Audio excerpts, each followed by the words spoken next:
the members of the Blue Bills, SB member Elijan Galingana Caniero. Sir, palakpakan po natin. Siyempre, yung ginawa po natin kanina sa ating mga SB member, nagawin din po ni SB Elijan. Diba sumayo yung ating mga SB member kanina? Charot! Joke lang. Okay. Yes, sir. And syempre, message nyo din po, sir. Thank you, Sir Jason. Pasensya ka na nakat yung flow. Ayan, so kamusta po? Are we good? All good! All goods. Ayan, of course, dapat all goods tayo palagi. Kaya pakisabi sa ating mga katabi, stay all goods.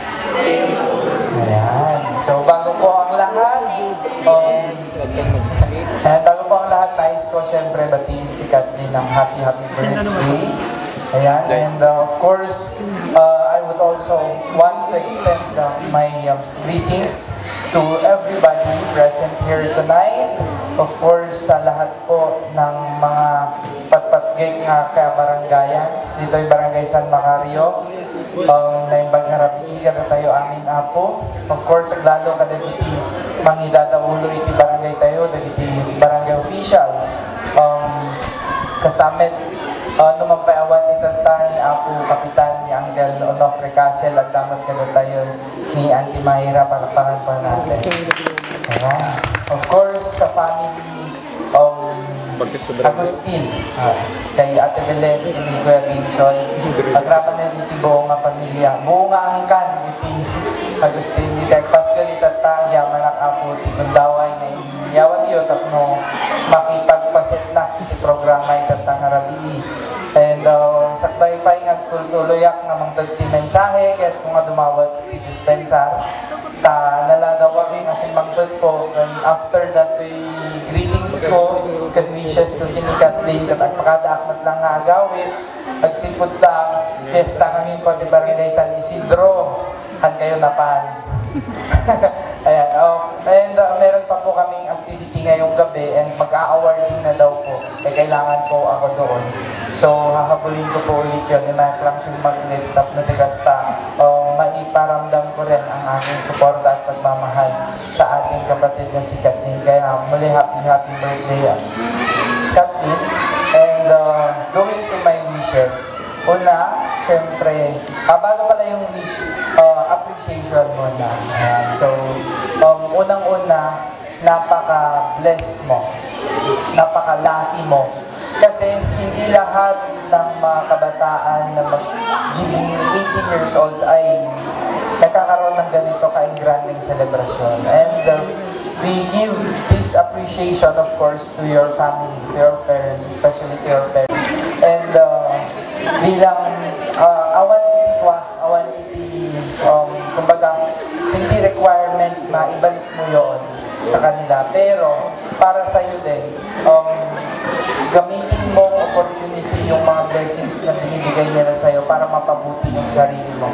Alam ko na yun pa lang, yung makita kanilang successful ay sapat na para sa kanila, para maibsan yung mga sakripisyo nila na ginawa para sa iyo. Kaya, gawin mo ito, hindi lamang para sa kanila, gawin mo ito lalo para sa sarili mo. And do what makes you happy. And always remember Philippians chapter 4, verse 13, para maging masaya ka. At para magawa mo yung mga bagay na gusto mong gawin, lagi mong isipin yung Philippians chapter 4, verse 13, I can do all things through Christ who strengthens me. Diba? Alam ko na alam mo yun, at lagi mong naririnig sa akin yun. And pangalawa, life wouldn't be perfect kung walang struggles. Hindi magiging perfecto ang buhay. Ngayon, lalo na ngayon at nasa legal age ka, madaming responsibilities, maraming pagkakataon na susubukin ka ng panahon. And what's important is that you will stay still. Manatili kang matatag sa buhay, paglabanan nito. At of course, lagi tatandaan mo, may mga pamilya ka na laging nasa likuran mo.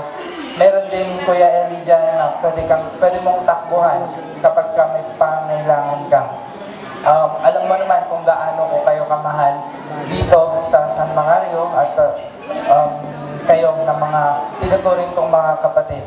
And yun, manatili kang matatag at gamitin mo na inspirasyon mo yung mga taong sumusuporta sa iyo at nagmamahal sa iyo. And kapag may mga pagkakataon din na pakiramdam mo ay hirap ka na lagpasan yung mga problema na dumarating, isipin mo rin ang Matthew 6, chapter 6, verse 32. Ayan, seek ye first the kingdom of God and His righteousness, and all these things shall be added unto you. Ipagpasa Diyos mo lahat ng mga iniisip mong mga problema. Alam ko, malalagpasan mo yan, kayang-kaya mo yan. All goods. All goods. Ayan, mababayin mo ni Katlina. Ayan, so, yan lang. Happy birthday. And katulad ng wish nila, sana mabot mo yung mga pangarap mo sa buhay. At isa ako sa mga tao na magiging proud sa'yo. Kahit pa lang proud naman ako sa'yo. At isa ako sa mga tao na papalakpak sa likuran mo kapag narating mo na yung mga pangarap mo sa buhay. And yun lang, sabi ko nga, manatiling isipin mo na meron kang pamilya kasi hindi ka namin iiwan. Happy birthday, God bless you, and we love you. At palakpakan po natin si Katlina.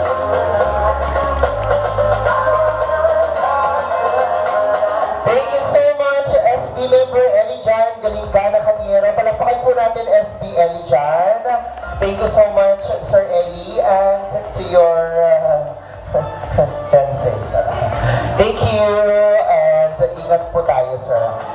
Okay, moving back to the last set ng 18 candles with gift. May we have Miss Frances Rihanna Agustin.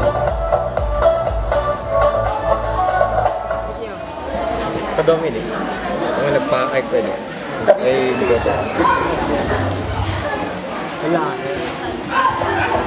Kailangan lang patraho.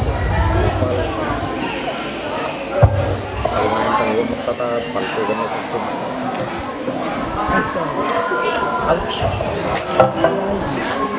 Hello, Ate Kathleen. Happy birthday. Enjoy this night. And may your dream come true. God bless. You always stay pretty, Ate Okay, thank you, Miss Frances. Next, Abigail May Fernandez.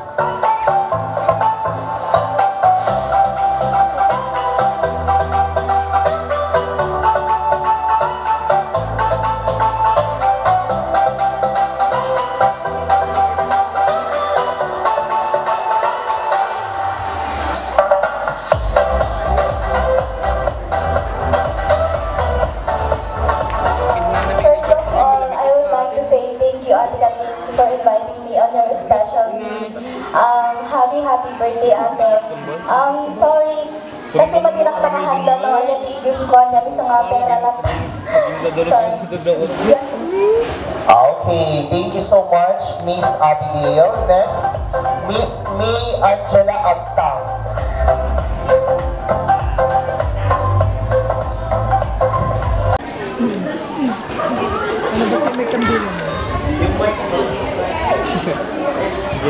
Okay. O, sige. Nahiya siya. Picture na lang po.